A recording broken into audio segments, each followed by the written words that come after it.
ဒီနေ့မှာတော့ပရိသတ်တို့ရဲ့နီးပညာခေတ်ကြီးထဲမှာကိုယ့်ရဲ့အချက်လက်တွေဟာဘလောက်တောင်အရေးကြီးလဲဆိုတာကိုခြောက်ချားစရာကောင်းအောင်ရိုက်ပြထားတဲ့ action စကားကောင်းတစ်ကားကိုတင်ဆက်ပေးခြင်းပါတယ်။ဖုန်းတစ်လုံးရှိုံနဲ့မင်းဘဝကြီးတစ်ခုလုံးကိုဖျက်ဆီးပစ်လို့ရတယ်ဆိုတာမင်းသိလား။ဇလမစားမှာတော့အိန္ဒိယစစ်တပ်က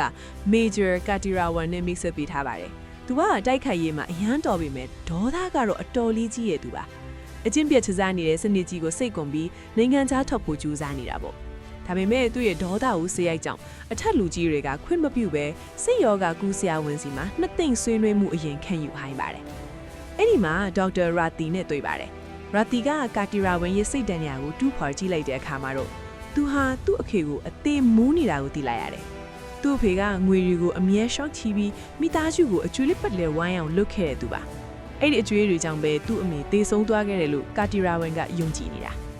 ဒေါက်တာရာတီကသူ့ကို clearance လက်မပေးသေးပဲရွာကိုပြန်ပြီးအဖေနဲ့ပြန်အဆင်ပြေအောင်လုပ်ဖို့အကြံပေးလိုက်ပါတယ်။ကာတီရာဝန်တယောက်မတက်တာပဲရွာပြန်လာတဲ့အခါမှာတော့မြမဖေသူကလက်ထပ်ချင်နေတာနဲ့တိုးပါတယ်။ဒါပေမဲ့သရူးစားဘကမင်္ဂလာဆောင်စီရဲ့အများကြီးတောင်းနေတာ။သူ့မိသားစုပေါ်ထားခဲ့တဲ့အမှားတွေကိုပြန်ပေးဆက်ဖို့အတွက်ကာတီရာဝန်ကမင်္ဂလာဆောင်စီရဲ့အားလုံးကိုတောင်းနေယူလိုက်ပါတယ်။ဒါပေမဲ့ပြဿနာကအဲ့ဒီမှာစတာပါပဲ။ငွေများများလိုနေတဲ့ကာတီရာဝန်ဟာသူ့အမုန်းဆုံးဖြစ်တဲ့ငွေချီးခြင်းကိုဖြစ်လာပါတယ်။ဘဏ်တွေကသူ့အဖေရဲ့ credit မကောင်းလို့ငွေမချီးပေးကြပါဘူး။နောက်ဆုံးတော့လမ်းဘေးကအကျိုးဆောင်တယောက်နဲ့ချိတ်ပြီးမှတ်ပုံတင်တွေဖုန်းနံပါတ်တွေအကုန်ပေးပြီးခိုးချောင်ခိုးဝက်ချီးငွေ6သိန်းရလိုက်ပါတယ်။ငွေရပြီဆိုပြီးပြောနေတော့မှပဲရုတ်တရက်အဲ့ဒီ6သိန်းလုံးဘဏ်အကောင့်ထဲကနေအငွေပြောင်းပြီးပျောက်သွားပါတယ်။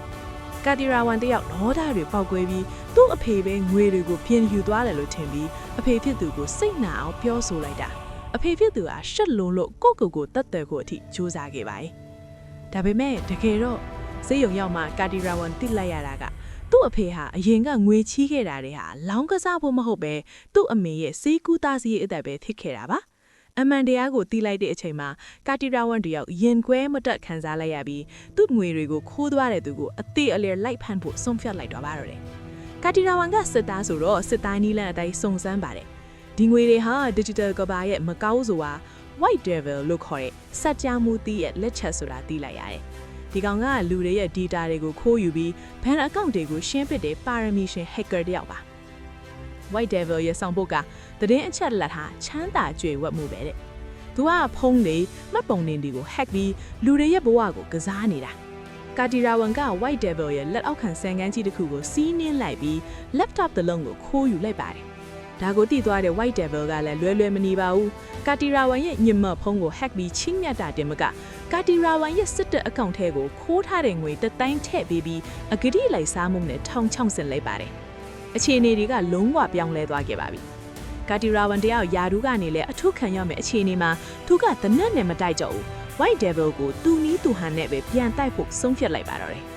သူခိုးလာတဲ့ laptop ကိုသုံးပြီး white devil နဲ့ပတ်သက်နေတဲ့အချင်းပြတ်အရာရှိကြီးတွေပလိတ်မင်းကြီးတွေရဲ့အမဲဆက်ငွေတွေကိုအကုန် hack ပြီး white devil ကပဲခိုးတယ်လို့မျိုးထောင်ချုပ်ပြင်ဆင်လိုက်ပါတယ်အဲ့ဒီမှာတဲ့ white devil ကိုအကာအကွယ်ပေးထားတဲ့လူကြီးတွေကသူ့ကိုပြန်တပ်ဖို့ကြိုးစားကြပါတော့တယ်ဇက်ရှင်ကတော့အမြင့်ဆုံးကိုရောက်လာပါပြီနောက်ဆုံးမှာတော့ကာတီရာဝန်နဲ့ white devil တို့စိတ်ကံမှာ server ယုံကြီးမှာထိတိုက်တွေ့ပါတယ်တယောက်နဲ့တယောက်အလဲအကွဲထိုးနေတဲ့ action ခန်းတွေကတော့ကြည့်လို့အကောင်းဆုံးပါ white devil ကရှုံးမဲ့အတူတူပဲသူ့စီမှာရှိတဲ့ငွေထုတ်တွေကိုမီးရှို့ပစ်ပါတယ်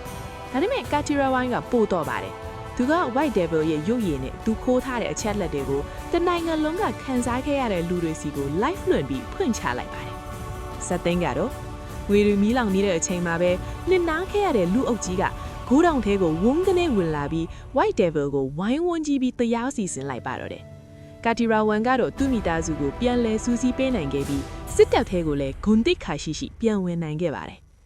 စကားအဆုံးမှာကာတီရာဝန်ကပရိသတ်တွေကိုသတိပေးစကားပြောသွားပါတယ်မင်းတို့သုံးနေတဲ့ဖုန်းတွေမင်းတို့ပေးလိုက်တဲ့အချက်လက်တွေကနေမင်းတို့ကိုစောင့်ကြည့်နေတဲ့ white devil တွေအများကြီးရှိနေသေးတယ်ဆိုတာပါပဲပရိသတ်တို့ရောကိုယ့်ရဲ့ data လုံခြုံရေးကိုဘလောက်အထိဂရုစိုက်မိလဲဒီစကားလေးကိုကြည့်ပြီးရင်တော့ဖုန်းသုံးရတာတမျိုးကြီးဖြစ်သွားမှအသေးအချပါပဲရှင်